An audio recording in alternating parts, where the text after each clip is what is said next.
Jazz itu salah satu genre musik yang lentur sih sebetulnya. Kita nggak hanya ngomongin jazz, kita beyond jazz gitu. Karena ketika stay longer, pasti mereka akan spend more. Yang terjadi bukan transfer knowledge, tapi kita jadi lebih ke nyekokin ya. Industri musik Indonesia ini kalau menurut saya sih memang masih belum industri musik, tapi industri entertainment.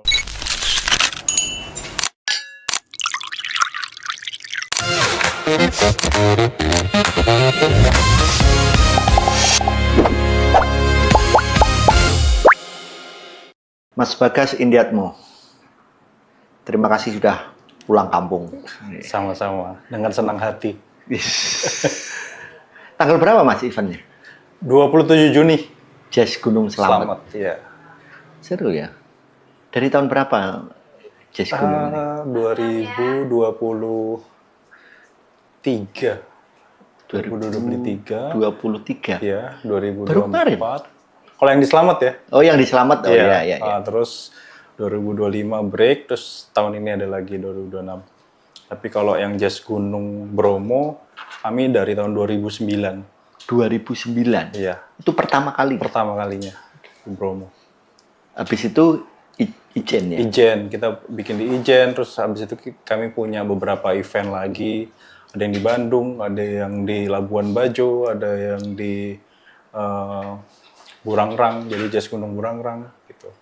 Jadi ada beberapa series lah. Kalau yang di Bandung, Jazz Gunung apa Bandung? Kami punya ada 2 di Bandung, Jazz Gunung Burangrang, sama satu lagi ada Gaya Music Festival, namanya Jazz in the Valley judulnya. Gaya. Di Hotel Gaya. Oh, Hotel Gaya ya. Iya, benar-benar. betul. Terus yang di luar, ada yang di luar Jawa ya? Di luar Jawa di Pulau Flores, di Labuan Bajo. Namanya Golomori Jazz, tahun lalu sih kita mulai. Tahun ini harusnya ada, tapi karena kondisi ekonomi sedang tidak baik-baik saja. Kita nggak pakai dolar sih. Iya. Dari 2009 ya? 2009 pertamanya. Mas Bagas Indiatmo ini direktur Jazz Gunung Indonesia. Kalau foundernya siapa Mas Jazz Gunung Indonesia ini? Jazz Gunung Indonesia ini foundernya ada satu Pak Sigit Pramono, penggagas utamanya. Ayah ya? Iya, terus kemudian memang beliau kan bersahabat dengan Pak Butet Kertarajasa. Oh iya Mas sama Butet. almarhum Pak Jaduk Ferianto. Oh. Jadi 3 orang itulah founder. Ini foundernya, Jazz beliau Gunung. ini ya? Iya, orang-orang hebat itulah. Ya, kalau beliau itu udah nggak diragukan. Merinding saya kalau ingat Mas Jaduk gitu ya. Iya. Pertama kali di Bromo. Di Bromo, ya.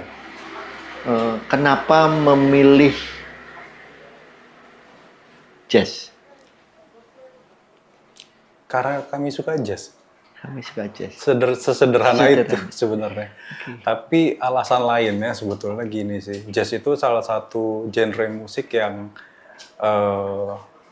lentur sih sebetulnya. Dia bisa masuk ke mana-mana, ke pop bisa, ke rock bisa, ke blues bisa, memang satu akar gitu ya. Bahkan ke musik tradisi bisa. Nah, awalnya memang jazz gunung ini konsepnya ethno jazz, Mas. Ethno. Ya, jadi jazz dengan nuansa etnik. Karena memang kita paham bahwa jazz ini kan bukan musik Indonesia ya. Nah, tapi Indonesia kan punya beberapa etnis dan setiap etnis pasti punya musik-musik tradisi sendiri-sendiri, dan kebetulan kan jagonya di situ Pak Jaduk ya. Nah, awalnya itu sih idenya, gimana cara kita tetap bisa mengangkat musik Indonesia tapi kita leburkan dengan jazz. Gitu. Karena sifat dari jazz sendiri yang fleksibel ya. Yang lentur, terbuka juga untuk kolaborasi. Dan ini tidak dimiliki oleh genre musik selain jazz. Ya, bisa dibilang seperti itu. Oke. Karena jazz punya struktur sendiri yang bisa menggabungkan beberapa jenis musik yang lain. Karena kan memang akarnya jazz itu kan dari klasik ketemu dengan musik tradisi Afrika kan, gitu. Yes. Jadi di Amerika kan awalnya seperti itu, dari kaum dulu budak gitu ya. Iya. Mereka kan bikin musik ini dari tradisi klasik tapi juga digabungkan gimana dengan ritme-ritme dari musik Afrika gitu. Jadi ya untuk perjuangan juga kan sebenarnya. Gitu. Iya. Jadi orang awam melihatnya jazz. Jazz kan bukan musik kita. Ya. Ini kalimat ini ya. Iya. Jazz musik luar. Iya. Kenapa jazz? Iya. Karena mungkin pemahaman tentang musik Iya. jazz itu sendiri di kita memang Iya. tingkat familiarnya belum terlalu nih. Betul. Sehingga dan yakin dengan pilihan itu. Ya udah 18 tahun Mas. Konsisten. Konsisten. Ya. Itu yang menarik dari jazz Gunung Indonesia itu konsistensi. Walaupun sedikit banyak saya tahu bagaimana berdarah-darahnya mengupayakan itu ya. Tapi keren. Ya. Dan sejauh ini penerimaan ya. Ya. Dari sekian berarti 18 tahun ya. Ya. Ada progres. Harus ada progres. Kami memang pengennya by design harus ada progres. Karena awalnya kami tuh cuman di halaman hotel di Bromo sana. Cuman 200 orang aja. Dan ke 200 orang itu adalah undangan bahkan. Gitu. Tapi ternyata dari undangan itu ada getuk tularnya lah ya. Gitu. Menyebar kemana-mana. Akhirnya banyak orang yang suka dengan konsep ini. Karena sebelum itu belum banyak pertunjukan musik yang diadakan di luar ruang, musik jazz gini di Indonesia. Apalagi ini di ketinggian 2000 meter di atas permukaan laut gitu. Jadi spesial sekali gitu. Jadi orang ya nggak hanya melihat jazz sebagai musiknya aja, tapi experience menuju ke jazz gunungnya pada saat di sananya. Jadi itu pengalaman yang berbeda. Itu sih yang kita jual. Jadi kita nggak hanya ngomongin jazz, kita beyond jazz gitu. Oke, karena kan kalau jazz kan ya identiknya kan kemudian di gedung, di ruangan yang slow, kan, yang intimate, kan. Terus kemudian ini memilih gunung. Kenapa memilih gunung?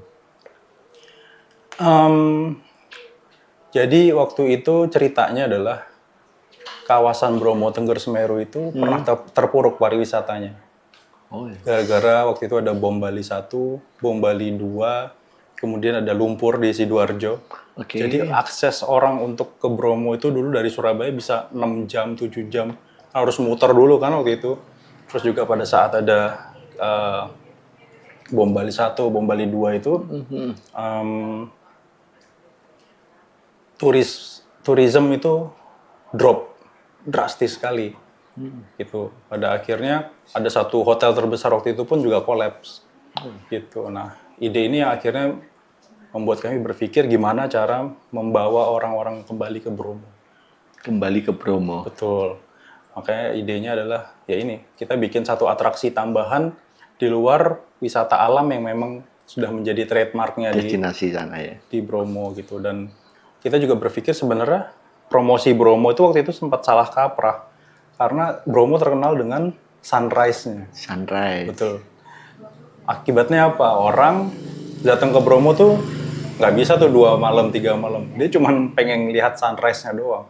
Datang malam-malam, lihat sunrise, pulang. Habis itu pulang. Setelah ini selesai wisata di sana jam 10 udah pulang. Jadi sedikit sekali yang menginap, cuma transit. Akibatnya tetesan ekonomi itu nggak menyebar ke masyarakat di sana. Nah, event ini sebenarnya salah satu trigger supaya orang bisa stay longer. Karena ketika stay longer, pasti mereka akan spend more. Gitu. Dan ya ini sudah terbukti gitu, udah di Bromo, yang tadinya cuma sehari, cuma 200 orang, berangsur jadi 2 hari, berangsur kita punya amphitheater sendiri sekarang dengan kapasitas 2.500 per hari. Dan sampai detik ini, kita bikin jazz Gunung Bromo itu seminggu. Jadi segitu implikasinya, impact-nya ya dari sebuah event itu. Jadi ya tetesan ekonomi itu pasti akan menyebar kemana-mana, karena vendor kami juga tetangga kami di sana. Cateringnya, segala macam. Terus bahkan 85% orang yang kerja di jazz gunung itu adalah orang lokal. Gitu.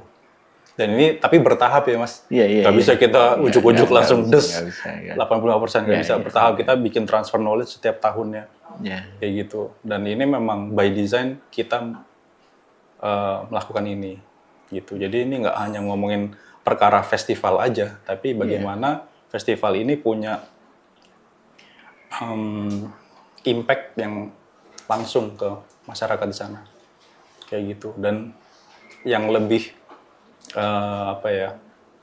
sebetulnya juga yang lebih lucu adalah ketika kami rekrut orang dari luar Bromo, yang terjadi adalah orang itu nggak kuat kerja di sana karena ekstrim dinginnya. Oh iya, saya udah merasakan.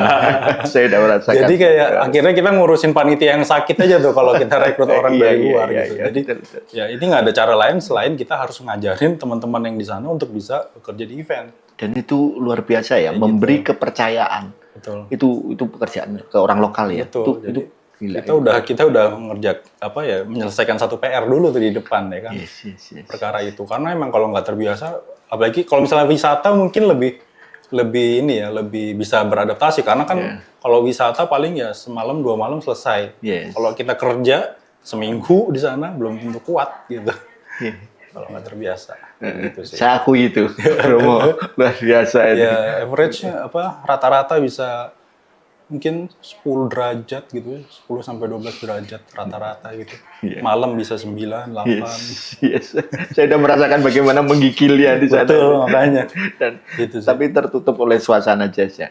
Tapi yang awalnya label Gunung Bromo mungkin ya dalam tanda kutip mungkin narasi awal mungkin nggak yang wow sekarang ya. Tapi saya ngelihat ini bukan lagi sekedar event ya. Ini bukan sekedar event musik. Yeah. Tapi ini kayak kerja-kerja membangun peradaban. Kayak kerja-kerja membangun ekosistem ya. Sehingga ini sudah jauh dari sebatas urusan project, event, itu menjadi bisnis gitu. Yeah. Yang saya lihat lebih dari itu. Dan apakah memang mimpinya ke sana? Iya, sebenarnya awalnya mungkin enggak ya.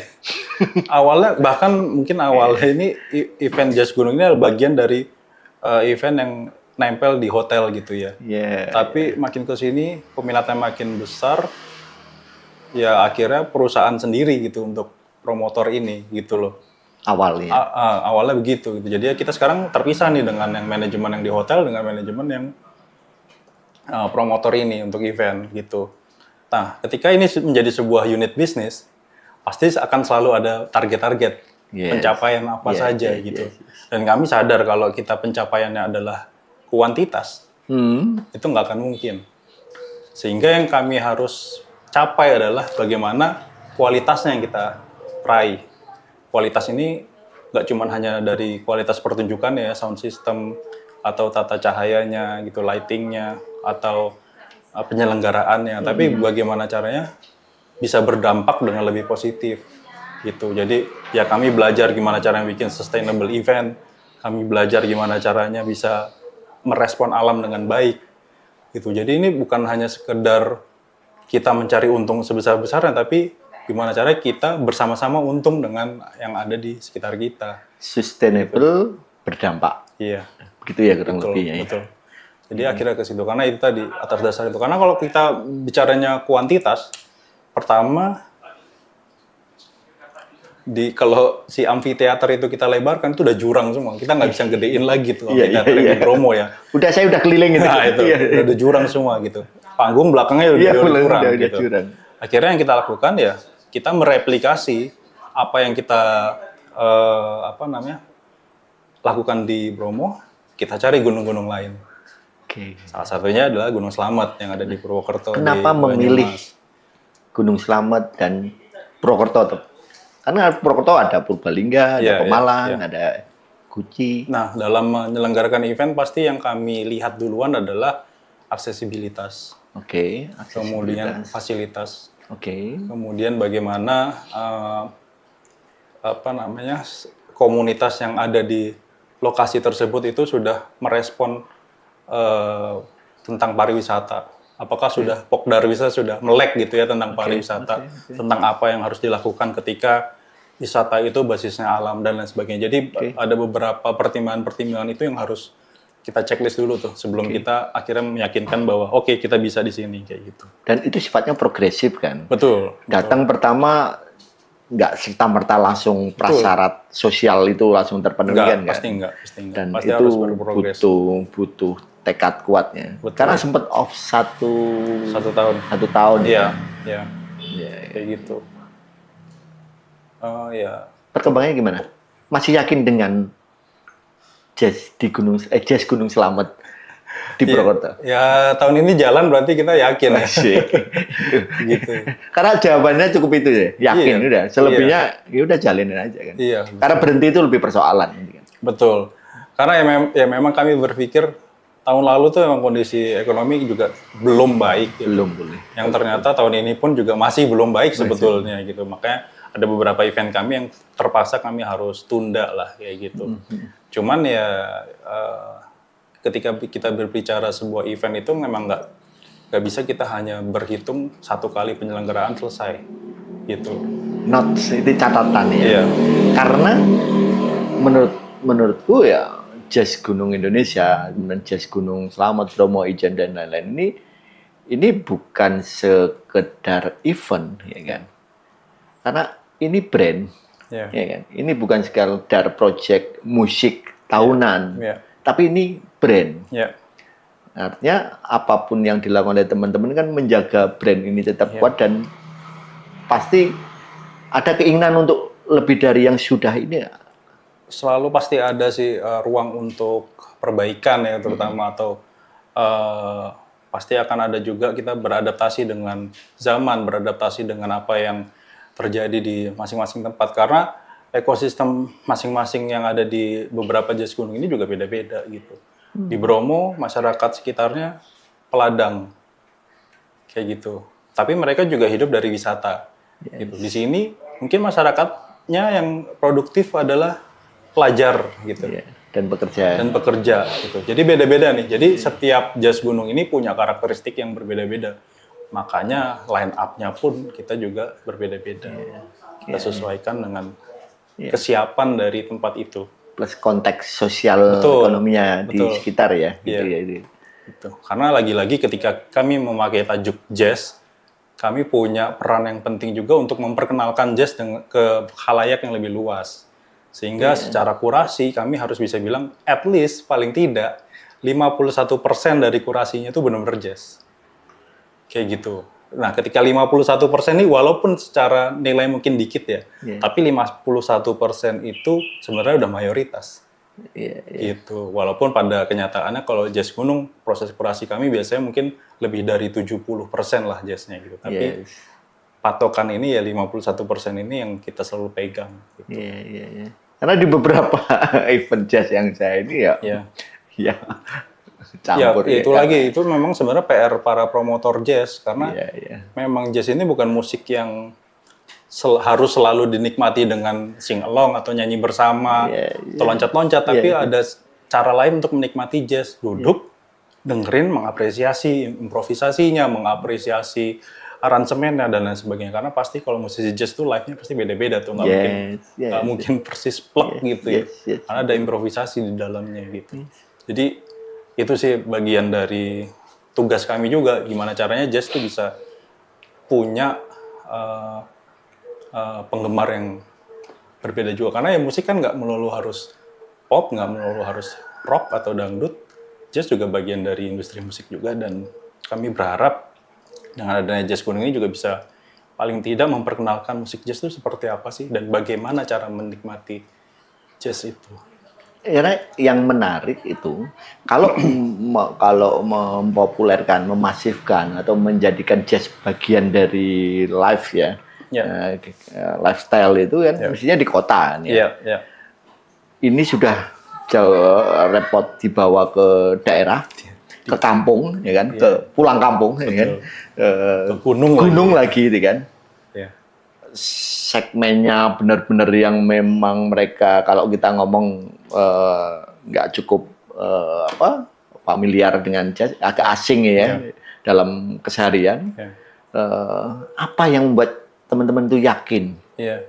Karena yang kami tawarkan itu sebenarnya bukan musiknya aja, tapi experience-nya itu tadi, gitu. Jadi perjalanannya, ketika sampai di sana ya ada wow factor yang lain selain daripada musiknya, gitu. Akan selalu berbeda ketika kita menonton musisi di dalam sebuah jazz club gitu misalnya, atau panggung yang indoor dibandingkan dengan yang di luar. Di luar ya. Karena mereka pun juga merespon alamnya juga, gitu loh. Jadi alam itu adalah bagian dari pertunjukannya, gitu. Itu yang selalu disampaikan juga dari teman-teman musisi yang ketika habis main di jazz gunung. Ya. Sehingga campaign jazz gunung ini kan selalu bukan teman-teman sekedar datang ke Purwokerto atau ke Bromo, ke Banyuwangi untuk nonton jazz, bukan. Ini ada momen, ini ada experience, ya kan? Di mana di situ ada destinasi, ada cerita rasa kuliner, ada experience apapun ya. Itu yang sebenarnya mau dibangun dan tidak memilih di kota ya, karena yang di kota sendiri kan sudah ada. Kalau kita nggak ngomong cukup banyak ya. Dan kayaknya kan juga jazz gunung juga punya ini juga ya. Kita apa punya namanya? IP namanya Turun Gunung. Turun asik juga. Nah ini dia gimana? Tapi wah, saya kaget waktu pas aku ke Jakarta itu yang pertama. Kalau nggak salah ya. Yang di tempatnya Bang Oscar Matullah itu. Itu yang pertama. Itu yang pertama. Iya. Jadi konsepnya kayak silat ya. Iya. Pendekar gitu ya. Pendekar itu kan biasanya mereka cari ilmu ke gunung-gunung, cari guru-gurunya di gunung. Nah, terus orang kampung lah ya ini. Iya, habis itu mereka ngapain? Kan pertanyaan selalu itu. Antara satu cari musuh, menghabisi musuh-musuhnya gitu ya, atau turun gunung untuk mengamalkan ilmunya. Perform di kota, di tempat-tempat yang mungkin lebih familiar gitu ya. Jadi konsepnya sih kayak gitu, turun gunung gitu. Jadi kita punya showcase jazz di mana tempatnya yang nggak di gunung karena memang orang tahu kami jazz gunung ya di gunung gitu. Iya. Kayak gitu. Terus ini Mas, saya melihat ada narasi yang sama ya antara apa yang saya dan teman-teman lakukan ya di Pustaka Warga dengan kita bikin podcast Pulang Kampung ini. Sama-sama kayak ada semangat untuk kemudian mempercayai bahwa ekosistem di kampung, di daerah itu punya potensi yang luar biasa yang selama ini mungkin kita cukup kita nggak terlalu prioritaskan dalam term ini ya ini. Apakah ada kegelisahan yang sama terhadap bahwa daerah atau kampung itu punya potensi? Iya, ini juga lagi-lagi berangkat dari banyak stereotyping ya. Orang yang tinggalnya nggak di kota itu kesannya miskin, bodoh, terbelakang, ya kan, nggak berwawasan, nggak produktif, kan kayak gitu. Betul. Padahal kan nggak kayak gitu. Bahwa mereka sudah bersosialisasi dengan seperti itu, terbentuk sekian lama seperti itu adalah proses modernisasi menurut saya. Itu adalah proses adaptasi menurut saya gitu. Dan mungkin ada beberapa hal yang nggak secepat di kota. Informasinya, gaya hidupnya dan sebagainya. Tapi bukan berarti ini satu opsi yang tidak bisa dipilih kan gitu. Karena tidak selalu harus soal kecepatan tapi arah ya. Keselarasan. Betul. Itu yang kadang-kadang kita nggak bisa dapat sense-nya ketika kita ada di kota yang pergerakannya sangat cepat. Kayak gitu. Apapun itu ya. Apapun itu gitu. Jadi ya informasi itu bahkan mungkin bisa lebih cepat di desa ya. Walaupun mungkin kita nggak ya kayak misalnya ya di sistem kita punya ada guyub barengnya, misalnya ada Siskamling lah atau apa, nggak tahu saya sekarang masih ada atau enggak, tapi itu kan sebenarnya gimana caranya informasi itu tersebar kan, gitu. Dan hidup ya, dan karena hidup, gitu. Teruji secara relasi sosial, nggak cuma sekedar yang penting orang tahu, kan nggak perlu ketemu kalau sebenarnya orang tahu, tapi di kampung itu ya ketemu ngobrol itu punya nilai sosial tersendiri ya, itu menjaga kerekatan, menjaga potensi-potensi penyimpangan sosial karena ngobrol, karena kerekatan sosial itu. Ada semacam barrier-nya semacam itu membentuk modal sosial. Betul. Dan itu menjadi salah satu barrier. Bahkan lebih dari barrier sih menurutku karena potensinya menurutku besar. Dengan cara saya pikir apa yang dilakukan teman-teman di Bromo itu memberikan kepercayaan, bahwa mereka juga punya kapasitas, punya peluang untuk mampu. Saya pikir titik tolaknya itu dari situ. Coba kalau waktu itu tidak ada semangat untuk mempercayai orang lokal, warga lokal untuk terlibat ngurus, mungkin akan terus mengada tangan dari luar terus ya bisa jadi. Betul, bisa jadi kayak gitu. Jadi yang terjadi bukan transfer knowledge, tapi kita jadi lebih ke nyekokin ya. Yes. Bukan kayak perpindahan pengetahuannya, tapi ya kita cuman ya udah kita naruh aja, entah ini termakan atau enggak gitu, kita nggak peduli. Tapi karena memang kita adalah bagian dari situ ya kita harus beradaptasi dengan itu. Gitu. Ini yang saya respect dari Jazz Gunung Indonesia. Wah, makasih. Spiritnya itu. Iya. Dan tanggal 27 ya nanti. 27 Juni yang di Gunung Slamet. Tiket di kaki Gunung Slamet. Di kaki Gunung Slamet, sisi selatan. Iya. Respon untuk yang di Purwokerto sendiri, Jazz Gunung Slamet ini dari tahun ketiga ini ada progres ya Mas? Menurut saya sih progresnya bagus ya. Ini yang VIP aja udah sold out sebetulnya. Wow. Gitu. Udah dari 2 minggu lalu sold out. Kita sedang berusaha untuk gimana caranya bisa menambah kapasitasnya lah kayak gitu. Nah, emang yang regulernya memang masih ada beberapa tiket gitu. Tapi ya ini bagian dari apa ya pembelajaran juga gitu. Karena ya nggak tahu ya. Kami juga nggak pengen seperti ini sih. Kayak akhirnya yang diundang ke festival itu dia lagi.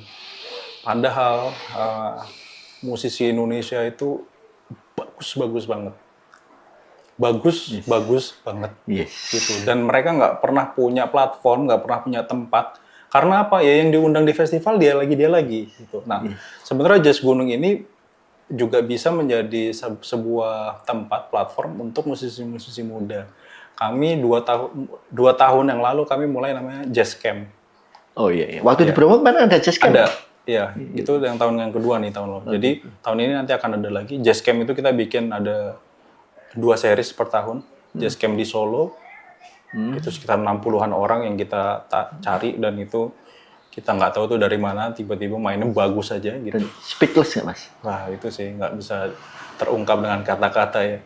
Terus kita filter, kita ajukan lagi nanti ke yang Jazz Camp Bromo. Gitu. Jadi di Bromo Jazz Camp ini nanti mereka akan residensi selama seminggu kurang lebih. Ujungnya mereka nanti langsung main di panggungnya Jazz Gunung Bromo.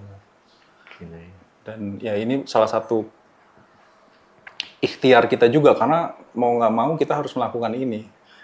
Dan di Jazz Camp ini nggak cuman kita bicara tentang skill musiknya aja, tapi gimana caranya kita juga bisa membuka perspektif musisi-musisi ini tentang industri yang sekarang ada di Indonesia atau di dunia bahkan gitu. Makanya saya juga terlibat di situ untuk memberikan sharing session lah di situ. Gimana sih setelah Jazz Camp apa sih? Setelah belajar musik apa sih? Rekaman, manggung atau apalagi sih yang ada di dalam ekosistem ini. Nah, terkadang mereka bahkan belum terekspos dengan hal-hal itu. Nah, ini yang kita butuhkan juga sih sebenarnya. Jadi ya di industri musik Indonesia ini kalau menurut saya sih memang masih belum industri musik, tapi industri entertainment kalau menurut saya. Jadi musik itu masih dianggap bagian dari entertainment. Padahal sebenarnya musik itu punya satu industri yang lebih besar lagi. Sayangnya memang belum banyak orang yang terjun langsung dan merasakan dan survive di situ. Itu soal apa? Feedback, soal apresiasi? Soal apresiasi, soal ya industri. Jadi kayak banyak musisi muda itu, taunya mereka adalah dipanggil untuk manggung. Padahal untuk bisa manggung itu banyak sekali proses yang seharusnya mereka sudah lalui dulu. Sekarang orang banyak taunya gimana caranya bisa terkenal dengan viral. Gitu. Itu terjadi di berbagai aspek industri ya, nggak cuma di musik. Nggak ngomongin soal seberapa kompetensinya itu. Betul. Seberapa. Misalnya mereka pengen main di festival A, saya tanya, kamu sudah pernah belum datang sebagai penonton, bayar tiket, beli tiket ke festival A? Belum pernah. Gimana caranya? Dia tahu bahwa musiknya itu sebenarnya cocok buat festival A. Itu sama aja kayak dia mau jadi filmmaker, jadi sutradara, tapi nggak pernah nonton di bioskop. Gitu loh. Kurang lebihnya tuh begitu. Jadi banyak banget yang akhirnya stuck, gitu ya, musisi. kerja kantoran, akhirnya nggak banyak karya-karya baru yang muncul. Karena mereka nggak tahu habis itu bisa meneruskan kemana tuh talent itu.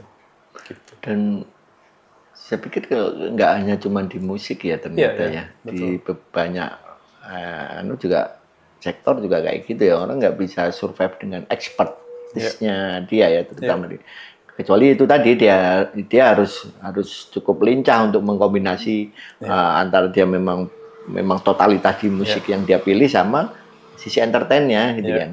Meskipun ini dua hal yang sebenarnya nggak harus bertabrakan, tapi seringkali ini jadi pilihan yang betul, dan ini lebih berat lagi ketika kita ngomonginnya jazz, Mas. Karena jazz itu belajarnya udah jelimet gitu ya. Tapi penikmatnya ini belum sepadan dengan musisi-musisinya. Jadi akhirnya ya nggak ada salahnya juga mereka akhirnya menjadi menjadi player-player dari musisi-musisi pop misalnya. Itu nggak ada salahnya karena memang bagian dari kita mencari nafkah di situ kan. Tapi ketika mereka ngomong ke jazznya, akhirnya banyak itu tadi nggak banyak karya-karya jazz yang keluar akhirnya. Padahal bukan nggak punya potensi ya. Bukan, tapi nggak tahu mau diapain habis itu. Iya. Maka ruang memberi kepercayaan, membangun ruang sebanyak mungkin agar kemudian ini aktivitinya hidup itu menjadi isu utama dan itu yang dilakukan oleh salah satunya adalah teman-teman di Jazz Gunung Indonesia. Iya, dan pada akhirnya kita nggak hanya cuma bikin festival aja, tapi kita juga mikirin gimana regenerasi dari musisinya, regenerasi dari pendengarnya, sama regenerasi dari pelakunya gitu. Jadi yang kita lakukan, ya kita nggak cuma aktif sebagai promotor aja, tapi di organisasi, misalnya di Forum Jazz Indonesia, Asosiasi Promotor Musik Indonesia, ya kita harus punya peran juga di situ. Gitu.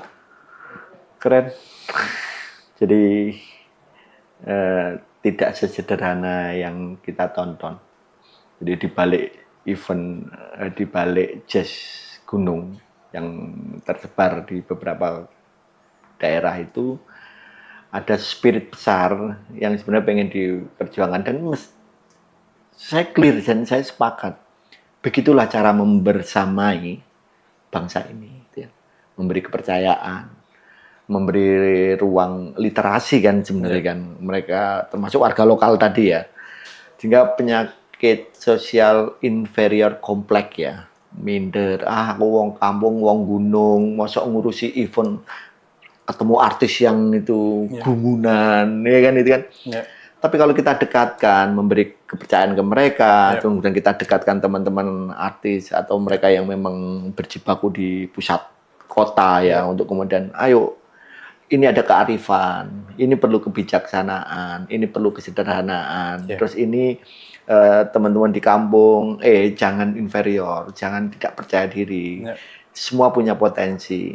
Nah, aktor-aktor yang membangun jembatan ini yang saya pikir memang harus diperbanyak ya, sehingga gap pengetahuan, gap informasi dan gap aktualisasi sosialnya itu jurangnya tidak makin besar. Betul. Karena menurutku Indonesia itu terlalu keren kok. Cuman ya itu harus ditemani ya. Dan itu yang menjadi alasan kenapa Pustaka Warga dengan Pulang Kampung hadir itu untuk memperpendek gap akses itu.